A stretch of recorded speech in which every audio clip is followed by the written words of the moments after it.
Déjà, comment vous allez autour de la table? On a Louis, Victor, Fabio et Léna qui fait sa première émission avec nous. Comment vous allez? Moi, je suis très contente d'être là et je suis honorée. Voilà. C'est le plaisir est pour nous. Non, mais très bien, ça va tout très va bien. bien. Ça va très bien. Ouais, tout va bien. Très hâte de voir ces 3 derniers Grands Prix quand même. Mm. Ah ouais. Vraiment. Surtout celui de Las Vegas, il va faire très froid. Ça va être intéressant Ouais. de suivre ça au niveau des Et monoplaces. surtout si la qu'ils McLaren peut tenir. ils ont avancé 2 heures par rapport à l'année dernière, donc ça a changé un petit peu de choses. Mais ouais, beau spectacle à mon avis. 5h du matin, il va falloir se lever très tôt Très ou tôt, ne ouais. pas se coucher. Ou Ouais. sortir très tard.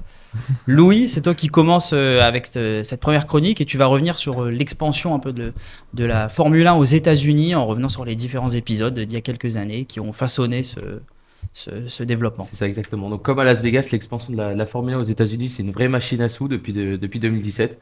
Donc avant l'arrivée de Social Liberty Media en 2017, le championnat du monde de Formule 1 était mal exposé selon le président de Formula One Group, qui était Chase Carey, je crois. Donc en 2017, Formula One Group est alors racheté par Social Liberty Media pour 8 milliards de dollars. Donc ce nouveau groupe compte bien conquérir l'Amérique du Nord, le marché du Nord, le marché nord-américain, pardon. Nous sommes en 2017 et les États-Unis sont principalement tournés vers l'IndyCar et la NASCAR. Donc en 2018, les grands prix aux États-Unis ne faisaient que 500 000 téléspectateurs. Donc c'est certes peu, mais c'est certes beaucoup, mais peu à l'échelle Par rapport à la population. par rapport à la population américaine. Et le Grand Prix d'Austin qui a eu lieu donc en 2012 et en 2016, donc avant il n'y avait qu'un seul Grand Prix aux États-Unis, celui d'Austin, il rapportait environ 25 millions par an. Et vous allez voir qu'après ça va bien augmenter. Donc pour attirer les foules, Social Liberty Media a d'abord filmé ce qui se passait sur et en dehors de la piste avec quelques émissions, des vidéos, des shorts sur YouTube pour attirer les foules. Donc le Grand Prix des États-Unis se transforme donc en show avec des concerts, des feux d'artifice et des grandes célébrités qui viennent assister au Grand Prix. Mais il fallait quelque chose de plus grandiose pour faire exploser les compteurs. Oui, parce que le premier gros développement qu'a entrepris Liberty Media avec la Formule 1, c'est par rapport à Netflix, la création de Drive to Survive, la série. Exactement. Arrivée en 2019, la série Drive to Survive a affolé tous les compteurs. Une série qui a attiré un public plus jeune, donc plus large. Et les chiffres s'en ressentent. Le nombre de téléspectateurs ne fait qu'augmenter chaque année. Rappelez-vous, le duel mythique entre Lewis Hamilton et Max Verstappen en 2021 a attiré plus d'1 million d'Américains devant sa télé, contrairement à 500 000 personnes l'année précédente. Donc, juste doublé, c'est juste phénoménal. Et en 2023, 2 ans plus tard, le Grand Prix de Miami a attiré 15 millions de personnes devant leur télévision pour assister à la victoire de Max Verstappen. Donc, c'est juste des chiffres exponentiels. Avec plus de 350 millions d'euros de recettes sur ce Grand Prix. Donc les Américains regardent plus la Formule 1, c'est un chiffre. Et les sponsors américains maintenant se bousculent se bousculent tout simplement.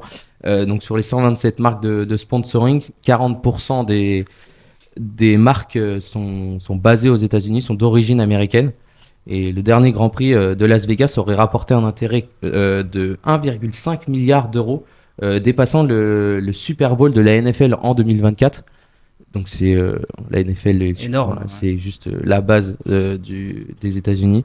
Et donc en attendant, la Formule 1 est valorisée à 15 milliards de dollars selon Forbes, qui en fait l'un des empires les plus grands au monde, les plus chers du monde. Et on rappelle aussi qu'Apple a racheté les droits de la Formule 1 aux États-Unis, ce qui participe encore à ce développement. Et justement, je voulais vous solliciter en vous parlant d'un autre développement dont on va être témoin l'année prochaine, c'est l'arrivée de Cadillac, écurie américaine sur la grille en 2026, avec le duo Bottas et Perez, un peu les retraités entre guillemets qui reviennent faire leur dernier tour de piste.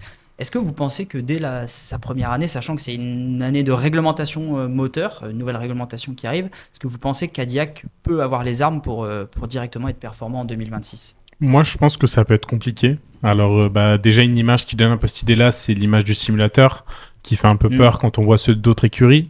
Il y a aussi les paroles de Gasly récemment qui disent qu'en fonction des performances moteurs, d'autres équipes pourraient être retrouvées vraiment à la ramasse dès le début, même peut-être hors des 107% des qualifications. Donc, alors, ils vont avoir le moteur Ferrari, si je dis pas de conneries, pour 2026, 2027 et 2028 devraient développer leur moteur. Mais ça peut être un petit peu difficile au début, je pense, pour eux. En espérant que ça puisse se passer pas trop mal, mais je pense que ça peut être un peu difficile. Moi, je suis pas d'accord. En fait, moi, je pars du principe que vu que c'est une nouvelle réglementation, peut-être que ça peut être un bon moyen de rééquilibrer un peu ceux qui étaient un peu en avance et ceux qui sont un peu en retard. Les cartes sont en quelque sorte rebattues. Ouais, c'est ça.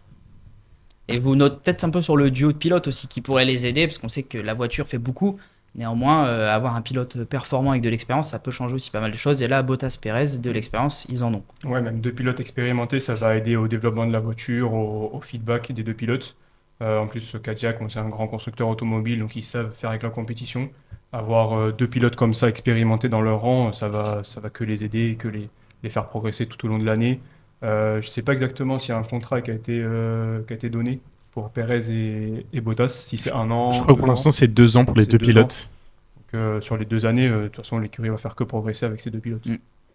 Ouais, c'est 2 pilotes qui sont champions du monde en titre, enfin champions du monde avec Leur avec leur écurie. écurie. Ouais. Donc oui, un max d'expérience. Ils ont Bottas, il est combien 4-5 fois champion du monde avec Mercedes, si je ne dis pas de bêtises. Moi je pense qu'ils vont un peu galérer au début parce que on se fait vite rattraper par la réalité souvent mais ça peut être une belle surprise. En vrai, je sais pas, on verra quoi. On aura la réponse dès le début d'année 2026, de toute façon, avec les premiers essais hivernaux. On va basculer maintenant sur notre deuxième chronique et parler d'un Grand Prix aux États-Unis, celui d'Austin, qui a eu lieu il y a quelques semaines. On s'en souvient, avec notamment la course sprint et cet accrochage entre les deux McLaren qui avaient fait couler beaucoup d'encre. Léna, tu reviens sur ce Grand Prix et pourquoi le circuit d'Austin est attractif, et notamment sur le Grand Prix donc en 2024. Oui, en effet, et l'exemple le plus flagrant, c'est le Grand Prix qu'on a vu à Austin en 2024. Souvenez-vous, lors de cette course, Charles Leclerc s'était imposé devant Carlos Sainz. Aujourd'hui, j'en profite pour vous résumer ce Grand Prix et vous montrer pourquoi Austin demeure toujours un Grand Prix qui sait nous offrir du spectacle, tant aux spectateurs et qui ravit les pilotes également. En 2024, le spectacle il commence dès l'extinction des feux. Lando Norris, qui part de la pole position, il va se retrouver menacé par une offensive de Max Verstappen. Et son offensive, elle va carrément faire en sorte que Norris se retrouve légèrement bousculé sur les limites de piste. Cette manœuvre, elle va profiter à Charles Leclerc qui, lui, il est parti 3e. Il va couper parfaitement sa trajectoire et ressortir en tête à la corde du premier virage qui va renverser immédiatement la hiérarchie dès les premières secondes. La course, elle a notamment été marquée par plusieurs incidents dès le départ. On a un accrochage entre Alex Albon et Esteban Ocon dans le premier tour, mais également la sortie du parc à gravier d'Hamilton au tour 3, 2 incidents, 2 voitures de sécurité. Plus tard, on a aussi de très belles batailles. D'abord entre Carlos Sainz et Max Verstappen pendant de nombreux tours, avec le néerlandais qui va défendre corps et âme.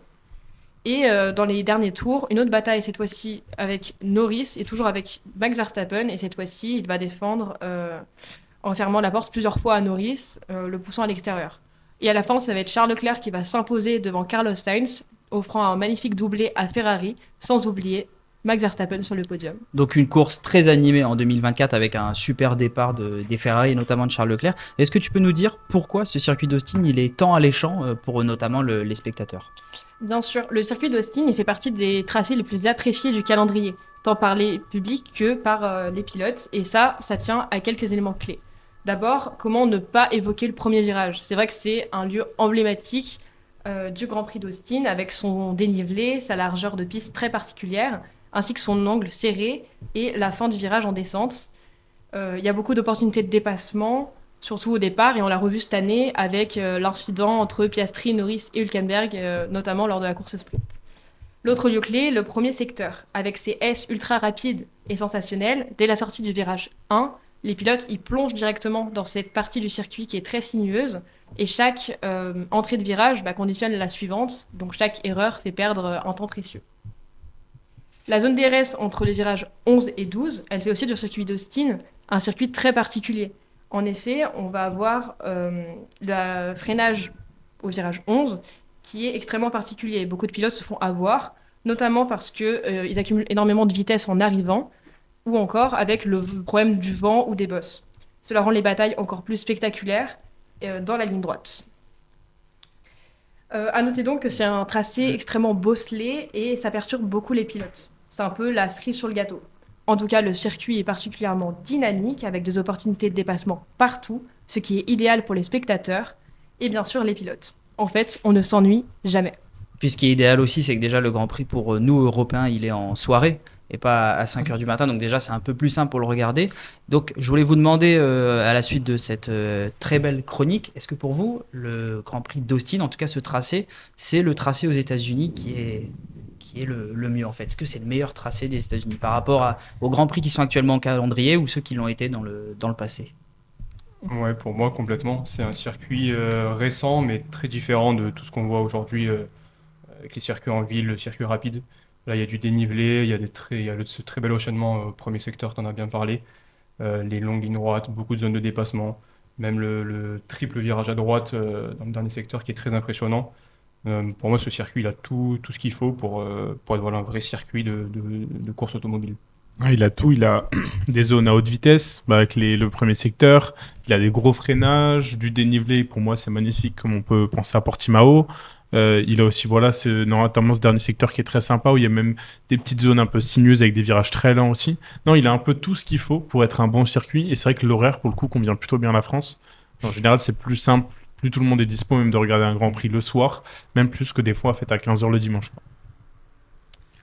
Louis, Ouais, les gars. ouais, vous avez dit tout ce que je pensais hein, personnellement. Et puis moi, enfin, après, je préfère les circuits comme ça, contrairement aux circuits urbains, où on peut plus tenter les dépassements, il y a plus de folie. Et puis, ouais, vous avez dit. Puis, le premier virage mythique, on attend que ça en fait le dimanche. On veut voir qui va passer en tête au premier virage en fait. Donc, ouais. Puis il y a tout cet univers aussi cow-boy qui entoure le Grand Prix d'Austin. On l'a vu avec Hamilton, on l'a vu aussi avec Daniel Ricciardo il y a quelques années. Donc il y a vraiment un mythe autour de l'histoire même des États-Unis qui habite ce Grand Prix. En tout cas, maintenant, Victor, c'est toi qui va revenir sur un autre moment particulier, celui d'Indianapolis en 2005. Et ça s'est pas très bien passé, dis-nous en plus. Ouais, c'était il y a un peu plus de 20 ans, le 19 juin 2005, l'une des courses les plus étranges de l'histoire de la Formule 1 avait lieu sur le circuit d'Indianapolis, un autre circuit mythique évidemment du sport automobile, qui accueillait à cette époque le Grand Prix des États-Unis. Pour recontextualiser, il y avait en 2005 deux manufacturiers pneumatiques sur la grille, Michelin et Bridgestone.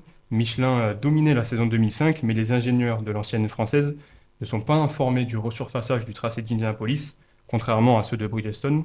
Le manufacturier japonais amène en conséquence une nouvelle gamme de pneumatiques spécialement préparées pour cette course. Et dès les premiers essais libres, deux accidents interviennent suite à des problèmes de pneus causés par des crevaisons pour les pneus Michelin. Dans le clan français, on ne comprend pas vraiment ce qui se passe. On ramène de nouveaux pneus venus d'Europe spécialement pour la suite du week-end. Mais cela ne fonctionne toujours pas. Et selon les prévisions, les gommes ne tiendront toujours pas l'entièreté du week-end. Et donc, juste avant le départ du Grand Prix le dimanche, il y a en quelque sorte un bras de fer entre la FIA, les équipes et Michelin. Qu'est-ce qui se passe réellement? Oui, c'est ça. Il y a plusieurs solutions qui sont proposées. Par exemple, celle de modifier le 13e et dernier virage qui posait les problèmes à ces pneumatiques. Ou alors, il y avait encore une autre solution, c'était de disputer la course hors championnat, comme ce qui se faisait un peu à l'époque dans les années 50-60 avec les 500 miles. C'était disputer la course hors championnat, donc ne pas inscrire de points pour le championnat du monde. Finalement, aucune de ces décisions ne sera adoptée et la course se disputera entre guillemets normalement. Et je dis bien entre guillemets parce que jusqu'au départ du tour de formation, tout est normal. Mais en arrivant dans le dernier virage, toutes les monoplaces chaussées de pneus Michelin rentrent au stand et dans leur garage pour abandonner. Et on se retrouve sur la grille de départ avec seulement 6 voitures. Donc c'est complètement l'incompréhension dans les tribunes. Les spectateurs américains eurent les 6 pilotes présents. Sur la grille, on a les 2 Ferrari de Schumacher et Barrichello, les 2 Jordan et les 2 Minardi. Donc à l'accession des feux verts, les 6 monoplaces s'élancent. À l'arrivée du Grand Prix de la honte, Schumacher signe sa seule victoire de la saison 2005 devant son coéquipier Barrichello et la Jordan de Thiago Montero, auteur de son premier et unique podium de sa carrière.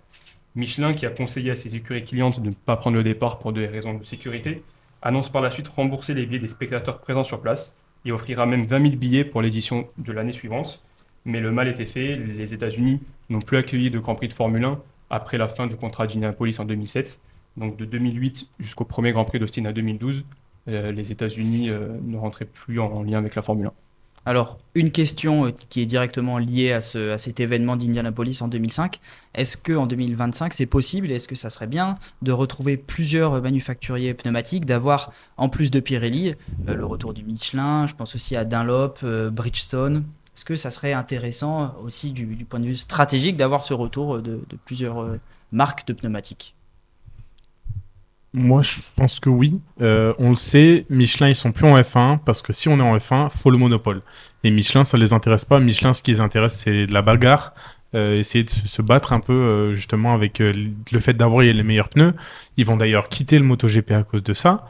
Donc moi, oui, c'est quelque chose que j'aimerais bien. J'aimerais bien un retour de Michelin. Voilà, c'est peut-être parce que c'est une entreprise française aussi, mais c'est sûr que pour plusieurs manufacturiers, ça pourrait peut-être faire plus de stratégies différentes, plus impacter les week-ends. Moi, je pense que ça serait une bonne idée. Oui, puis on parle souvent, et à juste titre, du malfonctionnement, par exemple, des pneus pluie wet.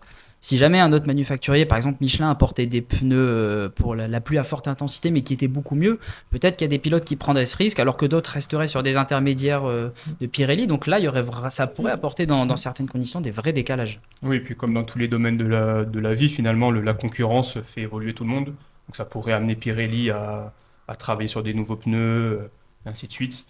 On sait qu'il y a déjà eu pas mal de débats autour de l'efficacité de ces pneus, donc ça pourrait être gagnant pour tout le monde, je pense. Ouais, globalement, je suis d'accord, hein. Le fait d'avoir un peu plus de diversité, ça pourrait offrir la voie à d'autres possibilités pneumatiques et de stratégies. Donc, ça pourrait même relancer des batailles voilà.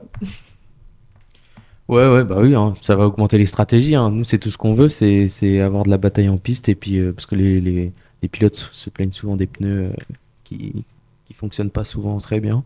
Qui sont irréguliers même. Ouais, c'est ça, surtout irréguliers, ouais. Même durant un week-end. Donc, ouais, et puis ça permettrait aussi à Pirelli comme tu l'as dit, de se perfectionner sur ses pneus et puis avoir de meilleures batailles en course.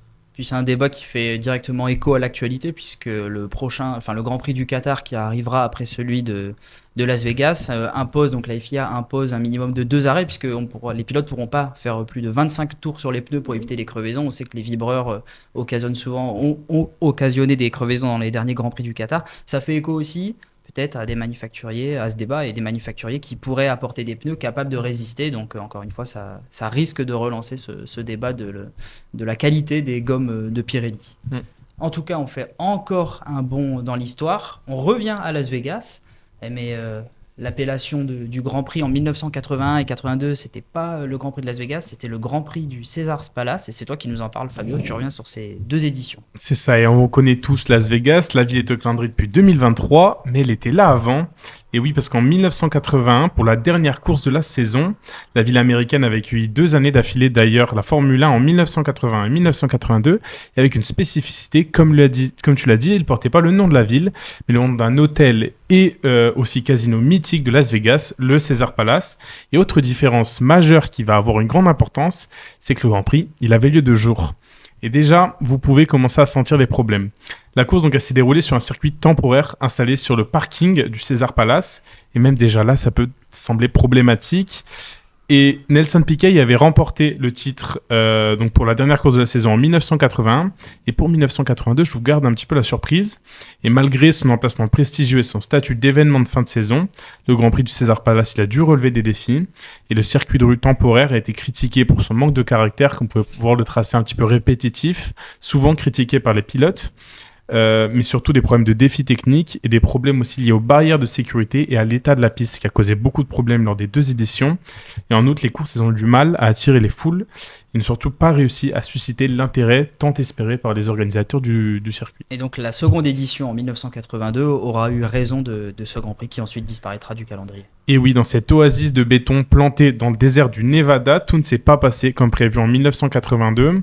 Et même avant le Grand Prix, déjà tout va mal. Le directeur du casino s'est rendu compte que l'histoire n'était pas rentable. Il avait donc cassé les prix, invité des stars américaines. Et comme c'était le dernier Grand Prix de la saison, 3 pilotes pouvaient être titrés. Et là, ça rajoute un gros enjeu. Et après une saison folle et pas forcément dans le bon sens du terme, surtout vu de tout ce qui s'est passé durant la saison, ce Grand Prix de Caesars Palace, il avait une grande importance, mais la chaleur et le tracé n'aura pas permis d'avoir la course tant espérée par les fans. La bataille était féroce pourtant en championnat entre Keke Rosberg et John Watson. Rosberg devait lui terminer 5e pour être sûr de gagner le championnat. Watson, lui, était obligé de gagner cette course. Mais tout ne va pas se passer comme prévu pour tout le monde. Rupture de suspension pour Andretti qui était dans les premiers pilotes, pneus Michelin qui n'auront pas tenu la chaleur du tout pour tous les pilotes et qui ont roulé au ralenti jusqu'à la fin de la course. Bref, rien ne s'est bien passé. Mais dans toutes ces histoires, un pilote a trouvé son bonheur. Rosberg est titré gagnant en ne gagnant une seule course dans la saison et même avec des pâles résultats avant la mi-saison.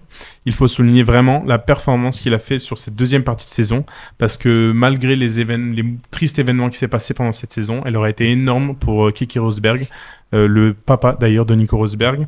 Donc c'était après cette édition du Grand Prix du César Palace qu'il disparaîtra du calendrier.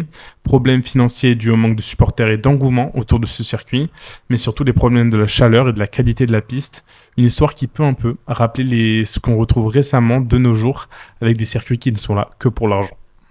Fabio, tu me fais une parfaite transition pour le jeu de fin de cette émission, en tout cas Super Chronique, qui nous a montré un peu tous les déboires connus par la ville de Las Vegas dans son histoire avec la F1. Le jeu, c'est pas un quiz, c'est plutôt un jeu.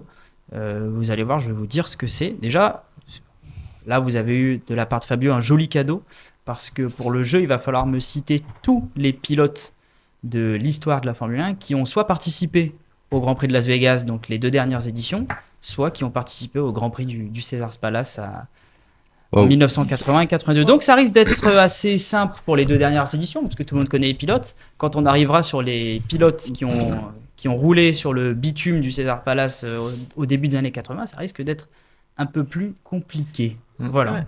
Donc ça va être chacun va jouer à son tour. Ma chronique ça va être long. Un peu. Ouais, ce que je pensais. J'avoue. C'est pas très faire quand même. Je commence du coup, comme ça j'en crame. À savoir que pour notamment les pilotes de 2023-2024, si vous m'en donnez un, je compte pour les deux années, 2023 et 2024. Ah oui, bien sûr. Okay. Donc on va laisser Léna commencer, après Fabio, Victor Louis, on va tourner ainsi. Okay. J'en donne le plus que je sais ou... Non, un par personne. Charles Leclerc. Lewis Hamilton. Attendez. Charles Leclerc. Juste, il faisait combien de degrés à Las Vegas il peut faire 50 degrés. Ouais, c'est bien ça. Ouais, tu m'as dit que c'était en août. Ouais, c'est ça. Ouais, donc c'est ça, 50 degrés. C'est autour des 50 degrés, ouais. Ah, donc vous imaginez la température de la piste avec le soleil en plus. Mais l'intelligence, pourquoi ils ont fait ça en plein été en fait? C'est l'endroit, c'est le moment où il fait le plus chaud. Donc, ok, bon, bref. Charles Leclerc, Lewis Hamilton, c'est bon. Victor, qu'est-ce que tu me dis? Max Verstappen, c'est bon. Louis, qu'est-ce que tu me dis? Pérez. Je se rappelle du dépassement où il s'est fait depuis le dernier virage. Sainz. Mais attends. Vas-y, mais saute-moi, il n'y a pas de souci. Lando Norris. Lando Norris, c'est une bonne réponse. Pour moi, Carlos Sainz. Carlos Sainz, c'est une bonne réponse. Piastri, c'est une bonne réponse. Norris, on l'a dit ou pas? Norris a Oui, déjà été ouais, dit. Ça, Normalement, c'est élimination, Ah ouais, mais carrément. c'est carton jaune. Ah ok, bon, carton jaune. Bon, Gasly alors. Gasly, c'est une bonne Norris. réponse. Et Esteban Ocon. Esteban Ocon, c'est évidemment une bonne réponse. Fabio, George Russell. c'est à toi. George Russell, c'est évidemment une bonne réponse. Victor, c'est à toi. Hülkenberg, évidemment. Louis, vas-y. Tsunoda. C'est une bonne réponse. Daniel Ricciardo. Daniel Ricciardo, c'est une bonne réponse. Il a fait l'édition en 2023. Lui qui rêvait, il avait déclaré en plus, qui rêvait d'un Grand Prix à Las Vegas. Au moins, il en aura eu un. Alexander Albon. Alexander Albon, c'est une bonne réponse. Pour les deux années aussi. Alonso, Fernando Alonso, bah oui, Papy Alonso, c'est une bonne réponse là aussi. Stroll. Évidemment, c'est une bonne réponse. Mince, j'ai oublié de dire. Sargent, on est d'accord? Parce que c'est lui qui a provoqué le crash sur 2023.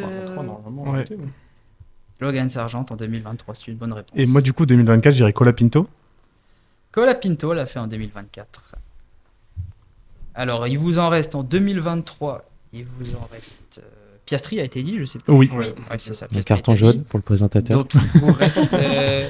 c'est simple, pour 2023, il vous en reste 3. Ouais, c'est J'en ai ça. encore. Ouais, moi aussi, mais je suis pas sûr en fait. Pourtant, c'est récent, mais en fait, on. Et les trois ont fait les 2 éditions. Les Bah, 3 pilotes ont fait les 2 éditions. Waouh, mais attends, C'était à qui? C'est à Ça moi. Victor en premier. Ah si, c'est bon. Bottas, c'est une bonne réponse. Bottas. Allez, on est à 2 pilotes, on a fini la salve des 2 dernières éditions et on rentre un peu dans le Je plus vais dur. dire Birman. Ah, Birman, Il a pas fait. Parce que je sais qu'il a fait un petit bout de. Ok, bon, ça marche. Non. Tant pis Ah, pour On moi. va les faire Arabie Saoudite. On a dit les pilotes Magnussen. Magnussen, c'est une bonne réponse. Louis, bien sûr, t'avais déjà eu un carton jaune, donc Éliminé. Birman, c'est Évidemment. malheureusement, voilà. Une chance, mais pas deux. Et Et. il en reste. Bah, il en reste un. Bah, alors pour moi, ça me paraît étonnant 2023, mais Lawson a fait 2024, puisqu'il a terminé la saison 2024 en remplaçant Ricardo. Ok. Voilà. Ouais, c'est pas celui-là. C'est le dernier. C'était le dernier. Ah, j'en avais un autre. Mais... T'avais qui? Bah non, dis-le pas du coup. Ah oui, Guan Yu Zhou. Mais il a été dit, Guan Yu Zhou. Non. Non, Bah, il a Guan pas Yu été Zhou, dit. c'était le. Ah ouais. Ouais, c'était ça. Mais il Ouais, y voilà. a pas le coéquipier de Magnussen aussi? Il a été dit Il a Il été a dit, dit. Hülkenberg. Ah oui, pardon. Ouais, parce que maintenant je le vois dans la Là, sauvegarde. là c'est 80-82 maintenant, Là, les amis. 80, plus dur. 82, il va me falloir des données des pilotes qui ont roulé sur ce bitume. Et c'est Louis. Ah bah non, Louis est éliminé, donc c'est Louis qui commence. Là, il y a une chance, vous pouvez vous tromper une fois, mais pas deux. Pensez à ce que Fabio a dit, pensez aux pilotes ces années-là qui roulaient en F1, des champions du monde. Bah, c'est simple, j'en ai un. Dis-le. Ah, il n'y a plus que toi et moi? Non, il y a Victor c'est à aussi. toi. Ah C'est à toi. bah, Rosberg. Rosberg, Niqué, c'est Nico une ou bonne Kéké? réponse et il a roulé donc les 2 éditions. Bah, moi, j'utilise champion 81, Nelson Piquet. Nelson Piquet, Il y a les c'est trophées et une tout, non bonne réponse. Il est confiant, ça me tue. Watson. Watson, John Watson, c'est une bonne réponse. Alors, je sais qu'il a dit, mais j'ai plus le nom. Je sais qu'il commence par un A et que c'est un Italien qui a eu un problème de suspension. Il faut le nom. Ah, purée. Oui, bien sûr, l'italien, ça va pas And- marcher. Andretti? C'est ça ou pas? Mario Andretti, c'est une bonne réponse. Il est juste pas italien, il est Ouais, américain. ouais. Ah, ok. Non. Mais Bah, je sais c'est pas. une bonne réponse. Moi, je vais te dire Alain Prost. Alain Prost, c'est évidemment une bonne réponse. Il a participé aux 2 éditions. Sous Renault. D'ailleurs. Oui, tout à fait. Alan Jones. Champion en 80, donc. Alan Jones, c'est une bonne réponse. Schumacher? Bon, il est arrivé 10 ans plus tard. Non. Non, Bon, bah, malheureusement non. Mais t'avais déjà fait une erreur? non. Non, oui, t'avais eu Mario Andretti, donc carton jaune. Mais c'est Ah pas. ouais, mais là, Schumacher, non. moi je peux dire. Ah ouais, carrément. Encore elle ou Schumacher, c'est à on moi m'a expulsé. Quoi? Encore elle ou c'est à moi? Bah, c'est à Non, toi. non, c'est à toi, c'est à toi. Moi, je vais te dire Patrick Tambay. Patrick Tambay, c'est une bonne réponse. Il l'a d'ailleurs fait qu'en 1981. Ouais. Il a remplacé un autre pilote. Il a fait beaucoup de bien à Ferrari sur cette année 1981. D'ailleurs, C'est il y a que des t'as vu pilotes, la- t'as vu il y a la des course. pilotes qui peuvent être absents dans les 2 années puisqu'il y en a qui n'ont pas pris le départ. Ouais. Donc ils sont pas dessus parce qu'ils n'ont pas roulé. Tambay, comme le journaliste. Adrien Tambay, Adrien qui est Tambay. son fils, Petit. consultant, Ah oui, journaliste. Ah bon, Mais ça- oui, oui, c'est la même Consultant, oui, famille. autant pour Qui moi. a C'est- commenté, qui a été très présent cette année d'ailleurs Ouais, chez ouais. Canal et qui fait un bon boulot. Qui apporte une vraie expertise. ouais. Ouais. Je vais dire Scheckter. Ah, Jody Il a pris Scheckter, sa retraite, Jody déjà Scheckter. Champion en 79. Jody Scheckter, ça y est pas. Ah, En jaune, du coup. Carton Ouais. jaune. Il n'y a que Fabio qui n'est pas averti. Ouais. Ah non, mais moi je vais abandonner parce que je. Alors, Pas la il culture. reste. C'est pas mal, hein. Il y en a certes. Ouais. Certains, c'est connu. Il y en a un. Moi, j'en ai un, mais- Alors, il y en a un petit indice. Il y en a un, malheureusement. Non, pas d'indice, Qui en a oui. fait. Il y en a un, Il y en a fait un. Ah, non mais attendez. Il y en a un, malheureusement, qui a fait que celui de 1980. Oui, Malheureux, c'est- tragiquement même. c'est- Voilà. Ah. Mais Mais- c'est à toi, Léna. Pas le Ah, droit à mais- l'erreur. Bah je l'aurais pas. hein. Tu peux. Il y a encore du Tragiquement. français. Tu connais Voilà, Ah, je je te sais donne pas. un indice parce Ah, ça que. marche. Non, si je te donne un indice, j'en donnerai un à Victor après. Mais Non, non, on mais- connaît quelqu'un de sa famille, ce pilote français, notamment de Canal+. Ah oui, bah Ah, vas-y, dis le nom aussi. Si, il a fait. Attends, Canadien, plutôt. consultant, Vas-y. Ah non. commentateur ou consultant? Consultante, Lafitte? même journaliste. Lafitte. Jacques Lafitte a fait le Grand Prix en 1980. Et on Bah, connaît c'est- Margot Ah oui, Lafitte. Moi, donc, je sur vais, Canal. je vais te dire Gilles Villeneuve. Gilles Villeneuve En a fait 81. seulement parce qu'il- 1980. S'il est mort en malheureusement. 82. Oui, je pensais que lundi, c'était ça. C'était Ouais, moi j'ai pensé au début aussi. C'est celui que j'avais pour Victor, après. c'est à toi, t'as un carton jaune. Je vais aussi te donner un Victor, indice parce que non, mais je sinon vais c'est essayer, pas drôle. Il y a un Français ouais, qui a Pironi. fait. Pironi, ouais. C'est pas celui que j'allais te. Ah, encore un autre. C'est pas celui que j'allais te Donc, donner, mais Didier Pironi, ouais, avant de. Putain, ça devient Ouais, exactement. dur. Alors c'est vrai qu'il y en a un qui n'a pas été donné pour Ouais, 1982 qui est assez flagrant. Oui, C'est-à-dire oui, que c'est un je pilote pense, assez je pense connu l'avoir, ouais. Champion du monde, quoi. qui malheureusement nous a quittés. Ouais. Je Oui, peux, ouais, je j'ai- peux l'avoir ou pas du tout? Enfin, Oui, est-ce que oui. tu penses que je peux l'avoir? Oui, oui, il y en a encore plusieurs. Ouais, Oui, oui, bien sûr. Un joueur de Ah ouais foot aussi, non? Je suis pas une si grande culture en étant. Il est là. T'entends un truc au pire, je me prends Piqué, il dans a pas fait 82. Ah, je l'ai. Enfin, j'en ai plus. Mais Je suis Piqué, c'est désolée, pas cette mais je vais génération. laisser la parole. Tu veux pas tenter, non? Non, non, il Tu a pas dit, abdiques Hein en troisième hein. position. Je te jure qu'il a Ah, pas dit. j'applique en troisième position sur ce podium. Déjà, c'est allé très loin. Hein. Ouais. Vous m'avez Ah. étonné. Alors Ah. Fabio, t'as encore un Ouais, carton moi- jaune à prendre. Victor, on a. Moi, un. je vais peut-être prendre un carton jaune, je suis pas sûr, mais Jean, allez-y. Je suis pas certain du tout. Hein. Mais je pars sur Jean, allez-y. Je crois pas. Malheureusement, Jean Alési, il Je est crois pas dans la liste. Ouais. On commence sur Paul Ricard Ouais. en 84 ou. Ouais, c'est ça. Il commençait juste après. C'est ça que j'avais peut-être en tête. Loda. Niki Lauda, évidemment, qui a couru en 82 ce Grand Prix. Alors vous avez tous les deux un carton jaune, je vais vous donner quelques indices parce qu'il y a encore des noms. Enfin, en tout cas, moi de ma position c'est facile, mais il y a encore, il y a du pilote Ferrari, il y a un pilote champion du monde aussi qui est dans la liste. Ouais, il y a un pilote, Dans ce qui reste, il y a un pilote qui est champion du monde dans la liste, dans les années 90. Là, je vous ai donné un gros indice sur toi, Fabio. Pilote qui est champion du monde. Il y a un champion du monde qui est dans la liste. Eh oui. Eh oui. Champion du monde en 1992. Bah vas-y, dis-lui le nom aussi. Ouais, vas-y. On les aide un peu, c'est. Non, mais il court encore aujourd'hui ou pas? Non. 92. Il est retraité, mais il a été champion du monde en 1992. Je me sens con. C'est qui en 92? Après Senna Prost et avant le titre de Prost en 93. Il est britannique. Nigel Mansell. Nigel Mansell, effectivement. Qui a couru. Il a mis longtemps à venir qui a celui-là. Hein. couru en 1982. Voilà, il n'y a plus de champion du monde dans ce qui reste. Victor, je te laisse. Je te redonne un indice comme j'en ai donné un très gros à Victor. T'as dit en français. Il a Jabouille. couru. Je suis pas certain de ça. Hein. Non. Je suis désolé, mais Jean-Pierre Jabouille n'est pas. J'allais te donner un indice en plus. C'est un pilote bah, qu'on ça a va. vu piloter au Grand Prix historique, qui était au Grand Prix historique de France. C'est René Arnoux qui a pris part au Grand René Arnaud, ok. Auquel? Ah, bah oui. Au deuxième? René Arnoux qui a 91. pris part au 2, exactement, au 2. Et non, Jean-Pierre Jabouille qui est pas.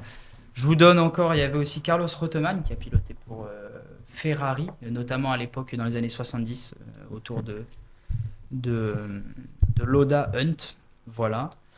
On avait qui? On avait Michele Alboreto aussi. Mm. On avait Elio De Angelis, là c'est un peu compliqué. Hein. On avait Jean-Pierre Jarrier, et pas Jean-Pierre Jabouille. Malheureusement.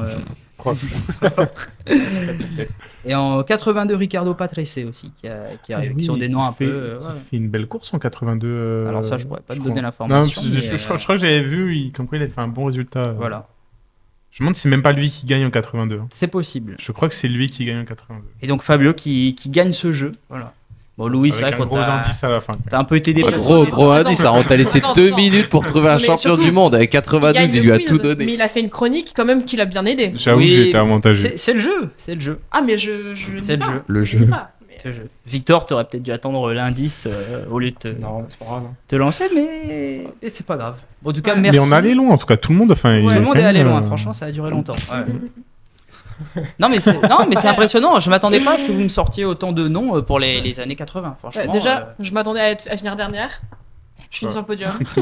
S'il y a c'est Louis, vrai. je pense, ça, Ouais, c'est Louis a pris une contre-performance. on l'a senti. Non, mais Birman, dans ma tête, il y était quoi. En fait, il a fait 2 courses en Je sais qu'il a fait 2 courses, 2024. mais mais c'était vers la fin, Il non? fait Jeddah, Bakou. Ouais. Ouais, voilà. C'était vers la fin, et je pensais que il avait fait des gaz. Tant pis pour moi. Tant pis. En tout cas, on arrive au terme de cette émission, ce hors-série sur la Formule 1 aux États-Unis. Cette fois, j'y arrive, pas comme dans l'intro.